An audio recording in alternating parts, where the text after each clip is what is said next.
بسم الله الرحمن الرحيم. الحمد لله رب العالمين.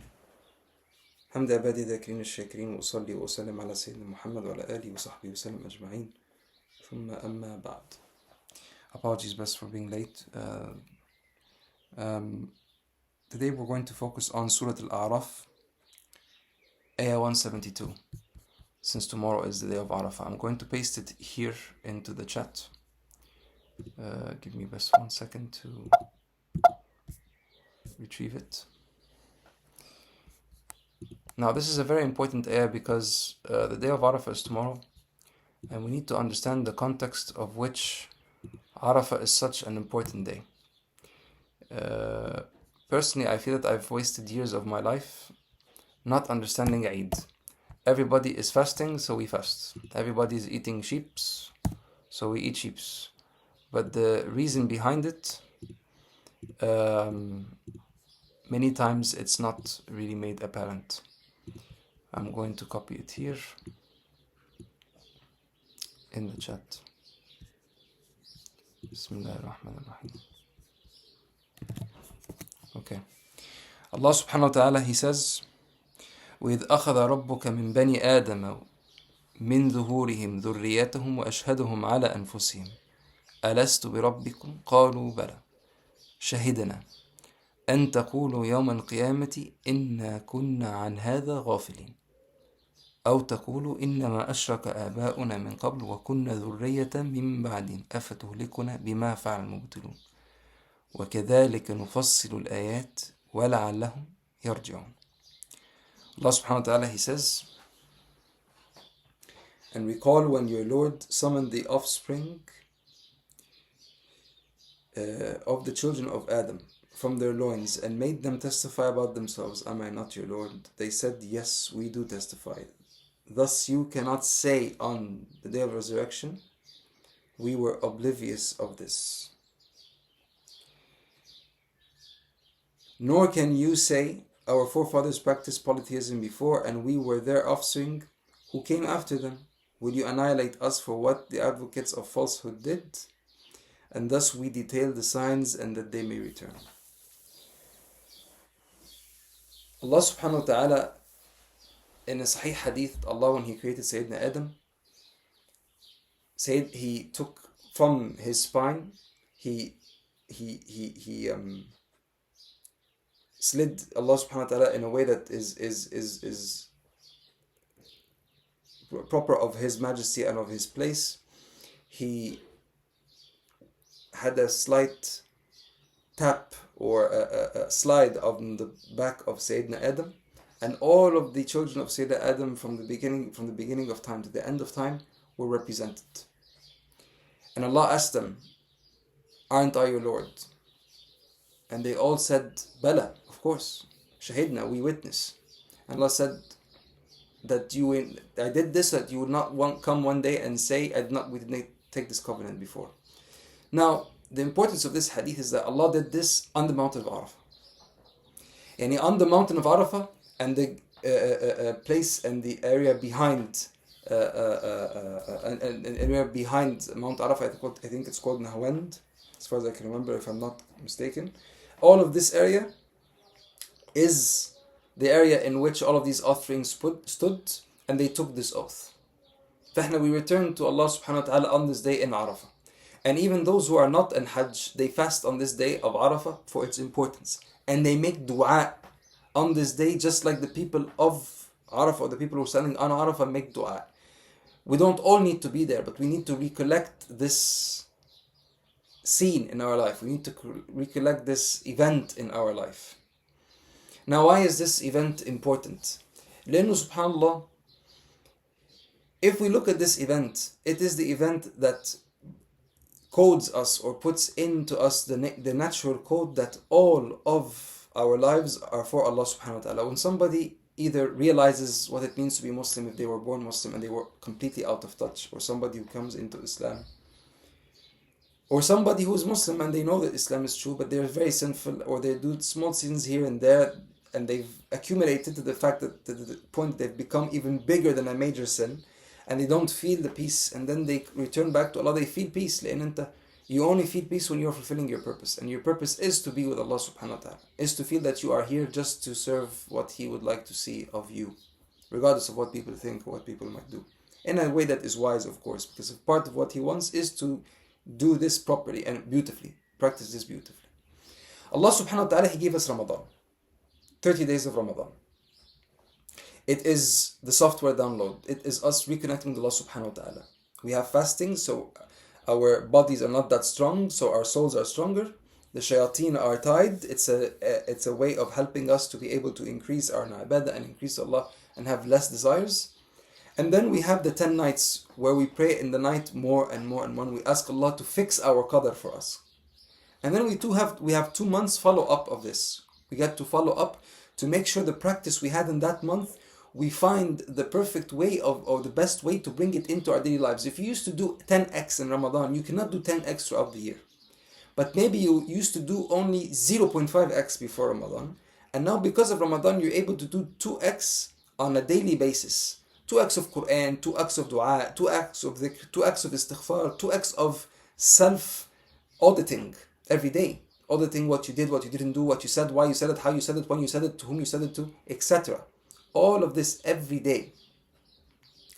And so these 2 months give you a chance to basically re-establish and recollect and audit, basically have, what's the word I'm looking for? Have a sort of revision of where you can put these things in your daily life for the rest of the year. And then He gives you only 10 days. 10 days of deeds. Of asking you to do the best of deeds that you can do. And in these days, you don't have to fast, but it's of the best things to fast. And the Prophet did not fast them all because if he did, we would have to fast them all. And he used to not fast them all because maybe some of us, to be able to do great deeds by day, they need to break their fast.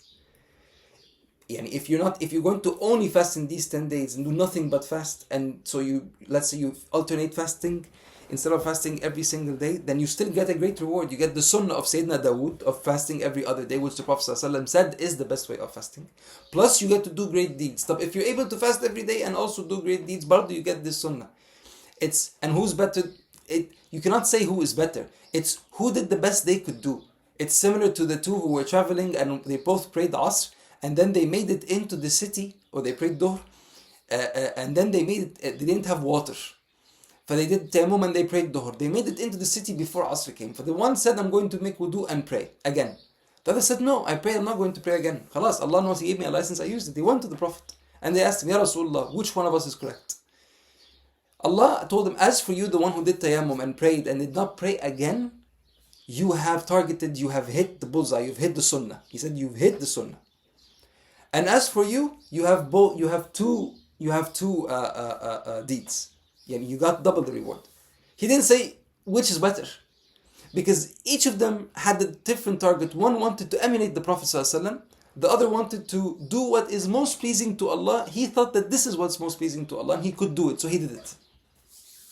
For subhanallah, you have 10 days, you do the best of deeds you can do, and in these 10 days, you don't have, the shayateen are not tied. The shayateen wide loose. Lay. Because these 10 days are a blueprint for the rest of the year. How are you going to act and do the best of deeds throughout the year?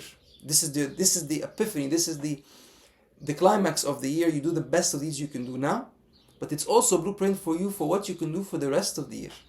For you need to have a practical, it's like a practical test. You need to have the shayateen around you, because Ramadan is the theory. You need to really focus and really understand the Quran and study it and believe it and have a connection to it and establish it. And then you need to practice.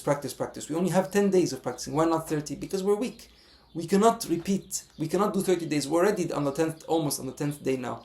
All of you ask yourselves, what is your level of ability to keep on going? We're all running on fumes. This is the human condition. We do not know how to do much. We are weak. We are not made to do much.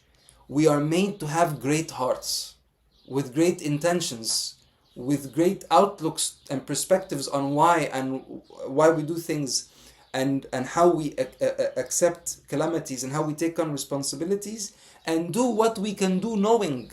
that it's never enough, that is very little, that we are weak. And Allah subhanahu wa ta'ala says in the Quran, وَخُلِقَ الْإِنسَانُ ضَعِيفٌ, and the human being has been created weak.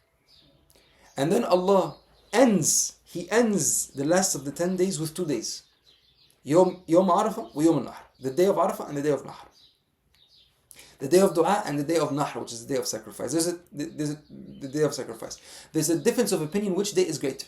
Day of Arafah or day of Nahr. I'm not going to get into this. But to me, the intensity of Arafah and what we have to do on the day of Arafah, of Dua and of connection, of reconnecting to Allah subhanahu wa ta'ala, to me, makes it a heavier weight in terms of how important it is, personally. But the end of these 10 days, what do we do on this day? The best thing you can do on this day, what is it? It's dua. The Prophet ﷺ, he said, خير الدعاء يوم عرفة. خير الدعاء يوم عرفة. The best dua is on the Arafah.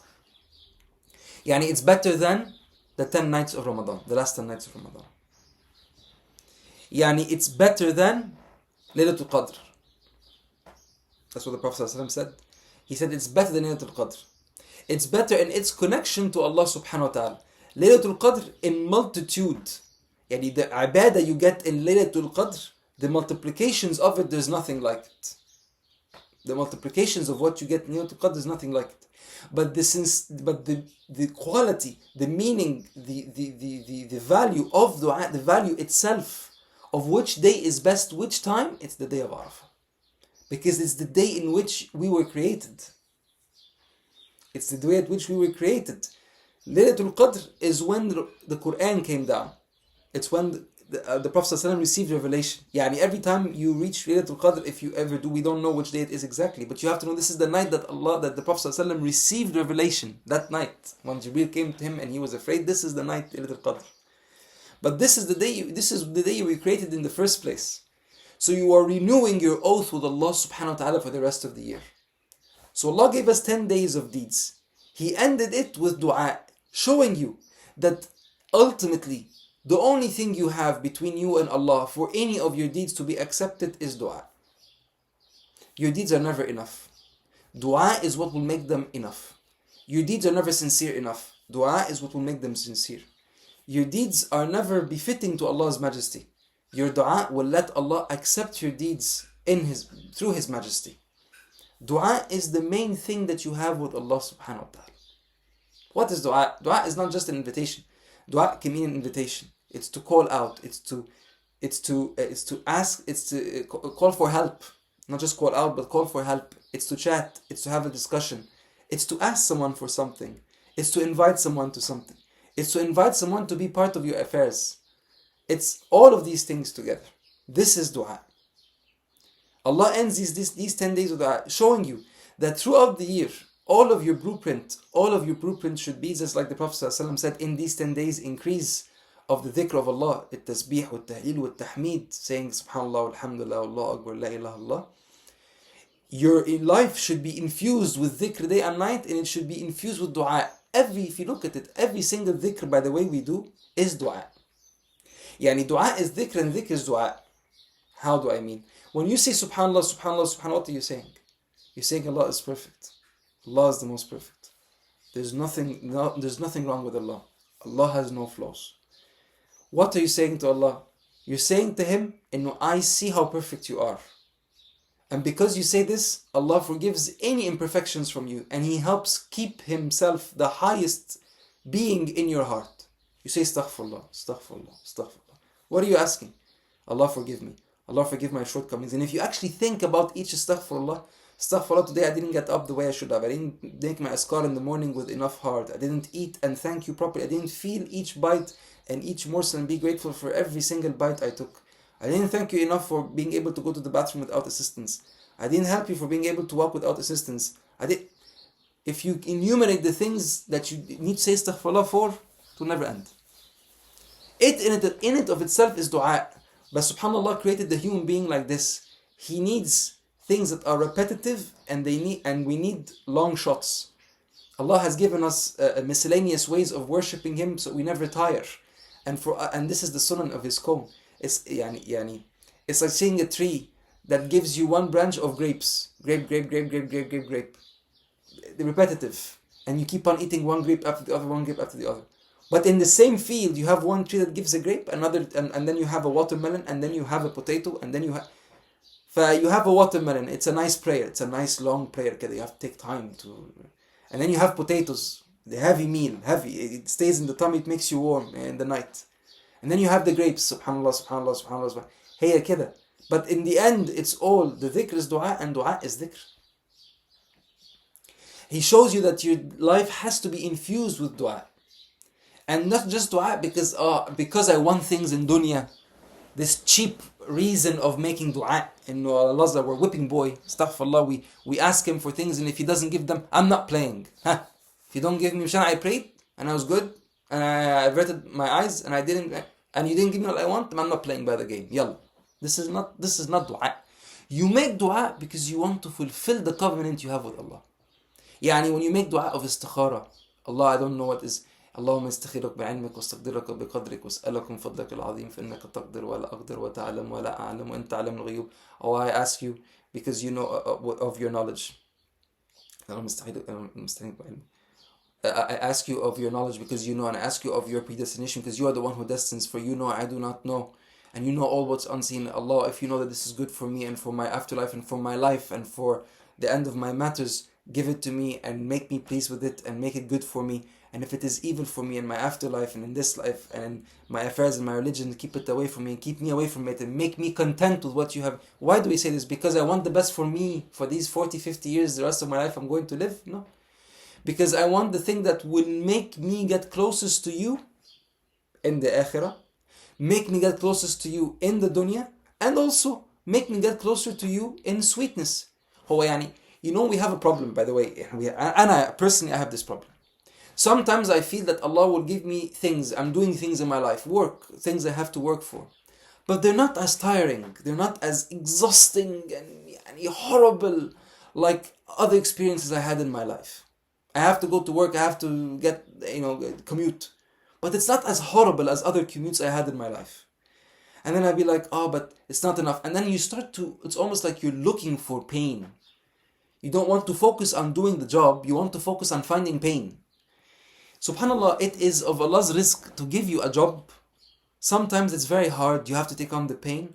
And sometimes He gives you leverage to be able to focus on actually doing something properly and doing it with ihsan and doing it with your mind focused instead of having to endure the pain.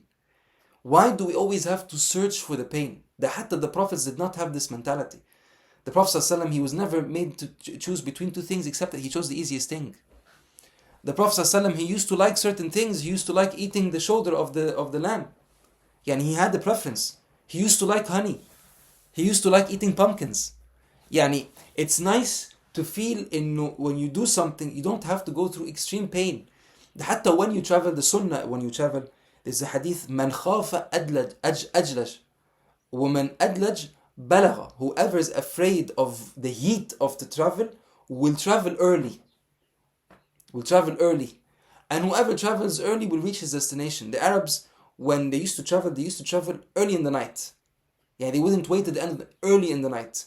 So they can take most of their distance traveling in the nice cool. They don't have to be in the heat. This idea that you always have to be in pain to feel that you're doing something, why? Allah can make things easy for you. Then you can be in the middle of pain, Allah will take away your pain to make it easy for you. Some people don't fast all year. Ramadan comes and it becomes like water for them. They fast every year. And their smokers come in and they're able to stop smoking throughout the whole of Ramadan. Why? Allah wants to make it easy for people. Allah makes it easy. حتى we have a dua, اللهم لا سهل إلا ما جعلته سهلا وأنت تجعل الصعب إن شئت سهلا. There's nothing easy except what you make easy. And you make anything that is hard easy. So it takes away your predisposition that, I know how to do this because I'm talented. No. And then when you come towards something which you know that you're not talented in, you're also establishing that I cannot do it. Anything is easy because you are the one who makes it easy, whether it's inhibited or from the outside. In both situations, it's you. Dua on this day is the most important thing because it connects us to our purpose. The only thing we have with Allah subhanahu wa ta'ala is dua. The only thing that brings us to Him if we're far away is dua. The only thing that makes us establish a connection and makes Him care about us is dua. What is my evidence? Allah subhanahu wa ta'ala in the verses of Ramadan. When he talks about fasting and all of this, in the middle, it's infused right in the middle. وإذا سألك عبادي عني فإني قريب أجيب دعوة الداعي إذا دعاني. And if my slaves ask about me, tell them I am near. He didn't say tell them, I am near. It's the only verse he didn't say kul, tell them. He said I am near. He didn't even put the Prophet ﷺ as an intermediary. I answer the call of the caller whenever he calls. And he said شهر رمضان الذي أنزل القرآن فيه هدى للناس. He said شهر Ramadan, which the Quran has been revealed in, it's a guidance for people. He didn't say هدى للمؤمنين. Who reads the Quran in Ramadan? Other than the Muslims. No one reads the Quran except Muslims. Who does the ibadah in the night except only the Muslims? Who does the fasting? The Muslims. And yet Allah said it's the guidance for people. And after it right away he spoke about dua. Because a person who calls out to Allah sincerely in Ramadan, it's one of the best times for him to call out to Allah subhanahu wa ta'ala. And Allah is saying that I am here for people to call on me anytime. I'm always there for people to call out on me. Always. Especially in Ramadan, but always. For people. Ramadan is a guidance for people. It's when the year is light, the shayateen are not there, the blessings are there, you feel that everything is just much lighter for everyone, so that everyone can have a chance to fight their inner demons. And then Allah says, قُلْ مَا يَعْبَأُ بِكُمْ رَبِّي لَوْلَا دُعَاءُكُمْ فَقَدْ كَذَّبْتُمْ فَسَوْفَ يَكُونُ لِزَامًا. Surah Fussilat. Say to them, Ya Muhammad, my Lord will not care about you the least bit if it weren't for your dua. If it weren't for you calling upon Him in prayer, calling upon Him in the adhkar of the morning and the evening, calling upon Him when you ride, when you commute, when you go into the house, out of the house, when you eat, when you go up the stairs, down the stairs, in the bathroom, out the bathroom, when a calamity befalls you, when something good befalls you, if you didn't have this constant relationship with Him, talking to Him, He would not care the least bit about you. It's exactly like relationships. The first thing they teach you in relationship coaching, conversation is foundation. Conversation is foundation. No conversation, no relation. Oh, kid. Allah calls upon you all the time to have a conversation for Him. And yet, we don't want. We want to stick Allah in our sentences. Alhamdulillah, inshallah, mashallah. But to actually speak to Him and mean it. Mean it. When we say, La hawla wa la quwwata illa billah. Fan, nobody can help me in this dire situation except Allah. Do we really mean it? Do we really say it? This day ba'ah is a training. And that is why some people say after Asr until Maghrib you do nothing except dua. Aslan all day you should do nothing but dua. The whole day you should do nothing but dua. And then if you get bored, which is normal, if you feel like you're losing the craving, that's it. Get up, do 2 rakahs. If you're feeling like something's going on, sit and do a bit of dhikr. Watch a lesson while you're making dhikr. Watch a lesson that talks about a certain topic that gets you enticed, and then you speak, and then you make dua for that topic afterwards, etc., etc. But this day is one of the most important days throughout the year, because you end your 10 days with this day of making dua to show you, in the end, it's not your deeds that will get you to Allah. It's praying to Allah that He gets you closer to Him through your deeds. That he gets you closer to Him through His mercy, and that will constitute that then He allows you to do the mercy, to do the deeds that will bring you closer to Him. There's a beautiful verse, إِنَّ الَّذِينَ سَبَقَتْ لَهُم مِّنَّ الْحُسْنَى أُولَٰئِكَ عَنْهَا مُبْعَدُونَ لَا يَسْمَعُونَ حَسِيسَهُمْ فِيمَا اشْتَهَتْ أَنفُسُهُمْ خَالِدُونَ. Those who it's been declared for them as a prequel to their life from us, the excellence, they are going to be away from fire. Yani Allah sees you making dua and asking for His mercy, for He writes, this person is going to be saved from hell. It's over. Khalas. He put the stamp on you. So the rest of your life you live doing the deeds. We have the wrong order. We think we do the deeds for Allah gives us mercy. No. You realize who Allah is. You learn who Allah is. You ask for mercy because you know the deeds will never get you to Him. You know the importance of them, but you ask for the mercy. Allah helps you do the deeds. You do them because you want to prove to Him that you promised that you want to be of His people, and the way to show your promise, to keep your promise, is to do the deeds, but you know that's not what's going to get you there. This is just proof that you want to be on his side. Basket. It's only proof of purchase that you want to be on his side. That's it. It does not constitute any right whatsoever. It's just proof. His mercy is what gets you there. It's what gets you into Jannah. It's what gets you to be with him. So we ask for his mercy today, not Allah accept all my deeds all year and my qiyam and my siyam. And la. Allah, make me of the people with you. Accept me of those who are with you. Make me be of your soldiers. Use me how you want me to be. Let me get rid of the ills in me, of the culture I've been fed, of the westernization I've been fed, of the liberal mindset I've been fed. Let me be to you, however you want me to be, in the best of ways. And then help me to do deeds and then accept them from me. Give me the sincerity so that you can accept them from me. Allah uses this parable a lot in the Quran. Many times. That he sends rain to land, and so you see coming out of the land different plants. Allah says this in many places in the Quran. I forgot where, but in many places in the Quran. And that analogy, the scholars say, this is the example of people. You give one person deen, he's amazing in charity work. You give a woman, a certain person, some deen, she's amazing in her dawah. Another person, amazing with orphans. Another person, amazing with the enemy. They know exactly how to treat the enemy. They should be in the front line because they're equally merciful and equally deterrent when they need to be. Every person brings out their own fruit because we're different soils. Enta bas you ask Allah to send the water and to help bring out the best of the fruit. But you don't take any credit for it. You don't take any credit. Have you ever seen a farmer take credit that his soil is better than another person's soil? No. They just do what they have to do. They plow, khalas. Allah brings out everything. And then you have the Yawm al-Nahr, the day of Nahr, the day of sacrifice. The day of sacrifice is beautiful because it's a day of joy. We're not allowed to fast. We're not allowed.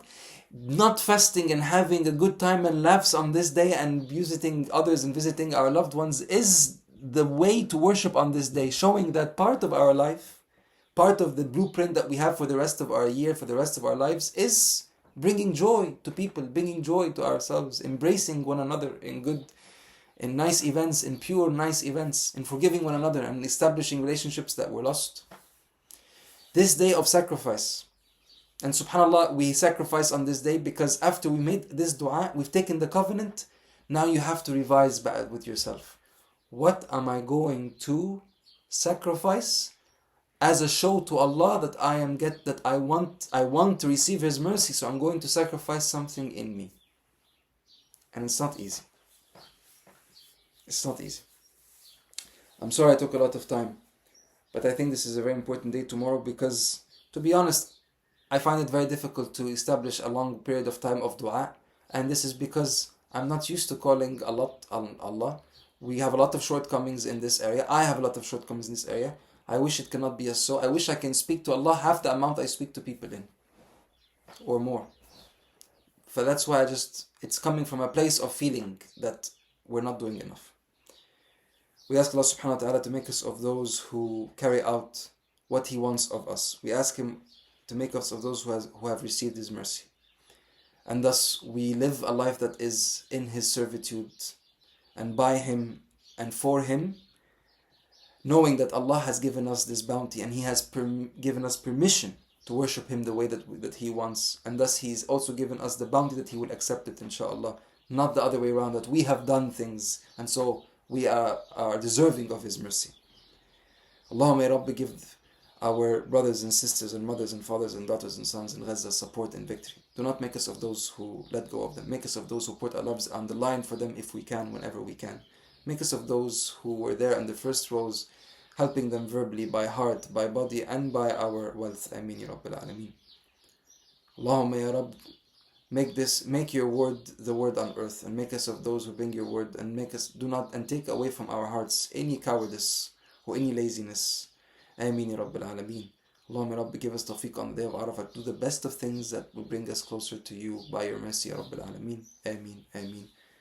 وصلى الله وسلم على سيدنا محمد وعلى آله وصحبه وسلم أجمعين وآخر دعوانا أن الحمد لله رب العالمين. السلام عليكم.